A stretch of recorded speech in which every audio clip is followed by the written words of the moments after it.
I'm Beverly Kirk with the Global Health Policy Center, here with Dr. Steve Morrison. He is the Senior Vice President and Director of the Global Health Policy Center here at CSIS, and we're talking about Ebola. The CDC says the Ebola outbreak in West Africa is now the worst in history. And talk about this, explain the broader significance of this outbreak and put it in some context. If this is the worst ever, what about previous ones? This is the 11th or 12th outbreak dating back to the mid-70s, which was the first outbreak in then Zaire.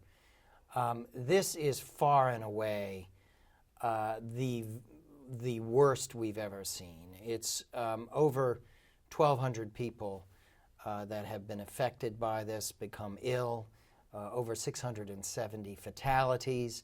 It's also very unprecedented in that it began in Guinea. It jumped into two neighboring states in the last few days by virtue of an air flight. It jumped into Nigeria. So the scale and scope of it is 2 to 3 times the levels of anything we've seen. Mm-hmm. The fact that it's multi-country, that it's region-wide, and that it's spreading, and that we have been unable, since this was first confirmed in March, to really bring it under control. Are there special factors that are driving the way that it's spreading this time? Yes, there are. West Africa is these countries that are affected are a pocket of countries that have exceptionally weak health infrastructure. Mm-hmm. They're exceptionally poor, and they've had exceptionally poor governance and leadership. So that is very fundamental to the spread, the fact that this could ignite and spread so rapidly. Mm-hmm. Second is the proximity of the jungle to the urban, densely populated areas. We don't know exactly what the reservoir is for Ebola, but it is emerging out of a jungle environment, and it's jumping.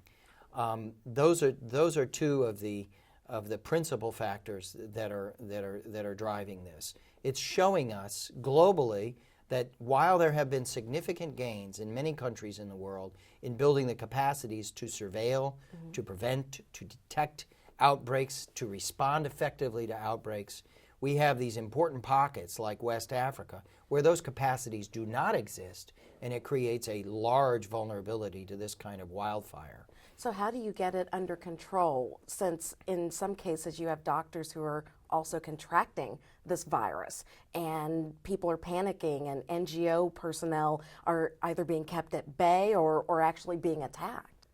It's going to take time, and it's going to be difficult to get this under control, but we know what has to happen.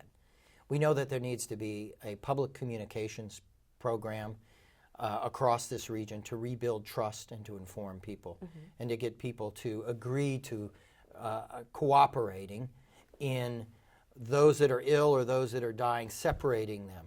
They have to be separated and isolated.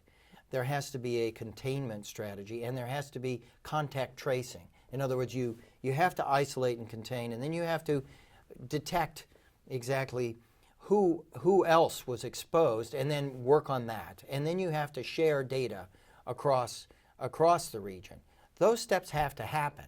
The capacity is not there, and things have gotten very, very difficult for the reasons that we've discussed. So this is not going to be fixed quickly. Right now, it's pretty much out of control. The WHO has come in a few weeks ago and is establishing a regional center, a hub. CDC is bringing in additional teams and capacity.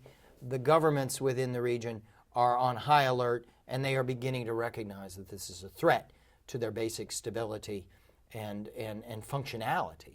So we will see this arrested eventually, but it's going to be tough.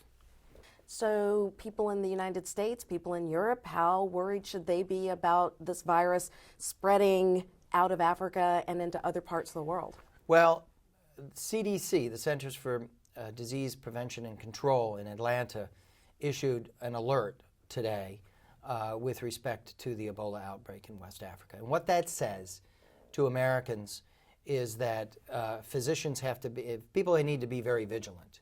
They need to be checking on those traveling from West Africa. They need to be familiar with the symptoms, and they need to be ready and familiar with the isolation and containment procedures for if a person comes in who is sick. So that is an admission that it's possible that we could see someone who is ill get on a plane and come to a U.S. entry point.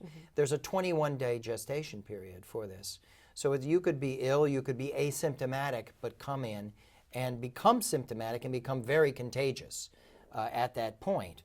There is also another message that comes forward, which is that Americans don't need to panic about this, because as long as the infection control procedures are in place at ports of entry and in hospitals and the like, they should be able to contain this.